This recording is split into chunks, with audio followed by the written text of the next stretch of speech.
Volviendo entonces a lo que quedamos en el bloque anterior, ¿cierto? Allí Pablo continuamente presenta en la carta, hay una unidad en el Evangelio, no hay pluralidad, quiere decir, no hay diferentes maneras de comprender, no hay diferentes mensajes, el mensaje es uno solo, es el mismo.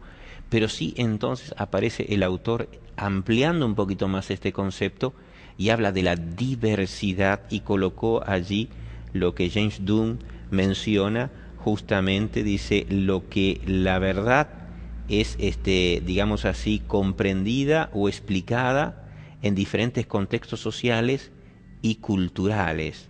Esta unidad es la que constituye la base de la unidad cristiana como unidad en la diversidad.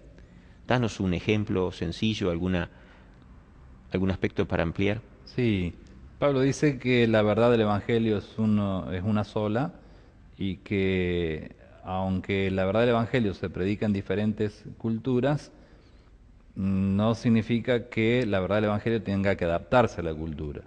Uno Ujú, espera que la cultura se adapte al Evangelio o que por lo menos intenten convivir sanamente. Y ujú, creo que ahí es donde aparece este principio que dice el autor de la lección, unidad en la diversidad. ujú. Y creo que la iglesia en diferentes partes del mundo, en tantos países, son distintas y hay expresiones diferentes, culturales, educacionales, bueno, sociológicas, de Digamos, distinto tipo.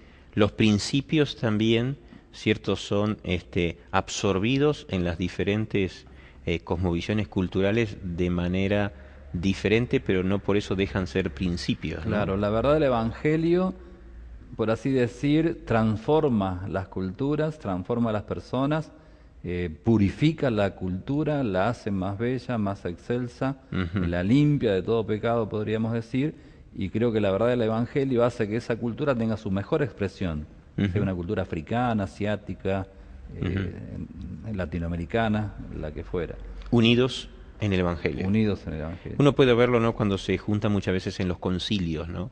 Es decir, personas de diversidad cultural, pero todos unidos, hermanados en el Evangelio. Iba a decirte eso, Ujú, Roberto. Iba a decirte que tuve la oportunidad de ir a un concilio mundial de nuestra iglesia ujú, y me llamó mucho la atención porque casi todos nos vestíamos diferente, ajá, hablábamos diferente, teníamos formas diferentes, pero el sentimiento era uno solo. ujú, Y yo pensé y dije, ya sé por qué el sentimiento es el mismo y todos hablamos como si nos conociéramos de toda la vida.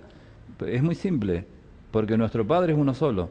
Aunque los hijos seamos muchos, pero nuestro Padre nos educó a todos de la misma manera. Y entonces por eso es que cuando los hijos se encuentran, hay como que pareciera que nos conociéramos de toda la vida. Unidad en la diversidad. aparece allí un problema, ¿no? Que no solamente para Pablo fue fácil enfrentar a la iglesia en Galacia, sino también tuvo que enfrentar nada menos que al mismo Pedro.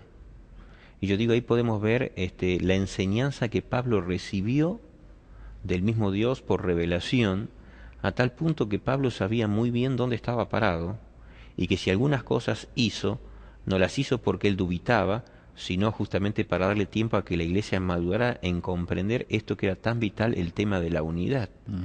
Y tan impresionante tenía que ser esto entendido para que, digamos, los primeros cimientos de la iglesia primitiva no podían estar enclenques, no podían estar debilitados, debía estar bien puesta la base para construir, cierto, la iglesia de Cristo a lo largo de todos los años. Y sucede algo, ¿no? Allí aparece en el verso 2, si ustedes, en el capítulo 2, perdón, en el verso 11, Pablo se encuentra con Pedro en Antioquía y Pablo presenta las circunstancias que él vive, ¿no? Dice, pero cuando Pedro vino a Antioquía, le resistí cara a cara porque dice, era de condenar. Y todos sabemos que Pedro, en cierto sentido, estaba teniendo allí un doble mensaje en la apariencia. Pedro, por un lado, hablaba abiertamente de la posibilidad del Evangelio para los gentiles, pero mientras no había judíos. Cuando de repente allí, cierto, empezado a haber judíos, él ya marginaba a los gentiles o se juntaba justamente con los judíos en virtud a que debían juntarse los circuncidados y no mezclarse con los incircuncisos. Ese podía ser la lectura, y por eso dice Pablo, dice, lo enfrenta cara a cara, ¿no? A Pedro, al mismísimo Pedro. Sí, era una situación muy confusa la que se estaba viviendo. Ujú. Y me parece que Pedro no tenía en claro las cosas, o pensaba que se podía enseñar de una manera o de otra, y Pablo le dice, no, no es de una manera o de otra, es de una sola manera. Ujú. Y si Pedro tenía carácter, parece que Pablo tenía Ujú. más carácter. Y me parece que creo que Israel, los judíos del tiempo de Pablo, del tiempo de Cristo, ellos estaban lamentablemente contaminados con un exclusivismo que les impedía ser inclusivos con respecto de las otras naciones. Sí, Ellos pensaban que eran los niños mimados de Dios, los hijos mimados de Dios, y que nadie que no fuera judío podía ser salvo, y que nadie que no se circuncidara y pasara a ser judío de esa manera pudiera ser salvo. ujú, Cuesta pensar cómo Pedro entró en lo que Pablo dice, el juego de la hipocresía. ujú. La palabra griega que usa Pablo es como jugar al juego de la simulación. La simulación. Es decir, no es simplemente el sustantivo que dice simulación.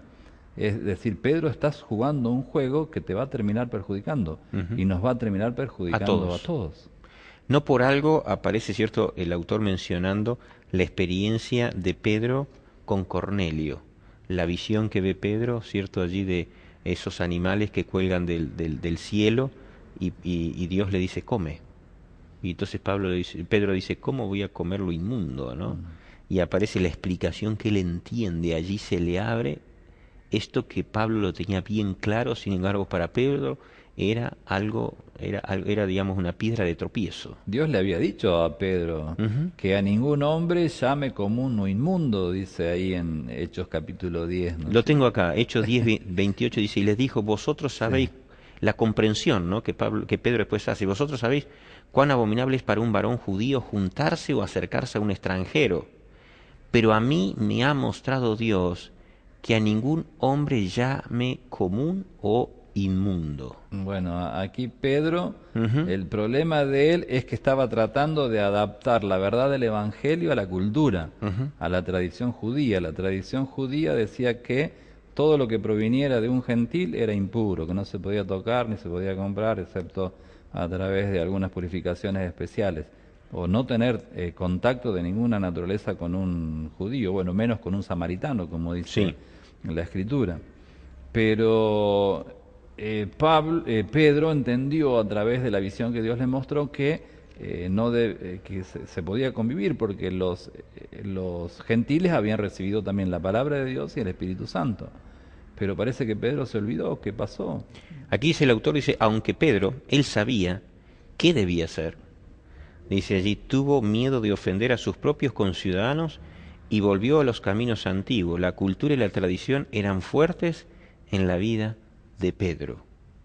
Quizás un Pedro no acostumbrado a la confrontación, quizás un Pedro no acostumbrado a decir esta es la verdad. El hecho es que Pedro vivió allí una doble vida, ¿no? En una doble conducta. Dice, no obstante, en Gálatas 2:13 Pablo calificó a las acciones de Pedro exactamente como lo eran, como mencionaste, simulación. ¿Mm? Dice, arrastrado por la hipocresía de ellos. Es duro Pablo con Pedro, pero lo importante es que Pedro acepta el consejo y acepta allí, cierto, la exhortación de Pablo y vuelve a la unidad. Yo creo que qué lindo ejemplo, a pesar de la conducta de Pedro, qué lindo ejemplo nos deja Pedro en el sentido de que cuando Pablo lo exhorta, Pedro vuelve, cierto, allí a ser el Pedro que la iglesia primitiva necesitaba. Y entonces vuelve a comprender o a conducirse como debía conducirse. Buen ejemplo para nosotros entender justamente la necesidad de que nuestras conductas también pueden producir disensión. Entonces, en lo que hacemos, en lo que sentimos, en lo que pensamos, necesitamos obrar, ser solícitos a la unidad.